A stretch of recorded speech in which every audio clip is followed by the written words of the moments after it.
Benvidas e benvidos á nosa radio escolar.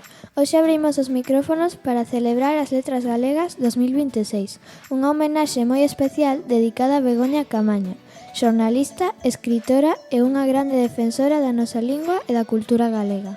Begoña Caamaño fixo da palabra unha ferramenta para informar, emocionar e dar voz ás historias do noso pobo. Durante moitos anos estivo vencellada á radio. Ese espazo máxico onde as palabras viaxan polo aire e chegan ao corazón das persoas. Por iso, desde o noso cole queremos renderlle homenaxe facendo o que a ela tanto lle gustaba: comunicar, contar e compartir. Nesta peza radiofónica falaremos do noso centro. Teremos unha sección de novas entrevistas e momentos especiais compartido por alumnado e profesorado. Tamén descubriremos quen foi Begoña Caamaño, porque o seu legado segue vivo e como a lingua galega continúa soando forte nas nosas aulas, nos corredores e tamén nestes micrófonos.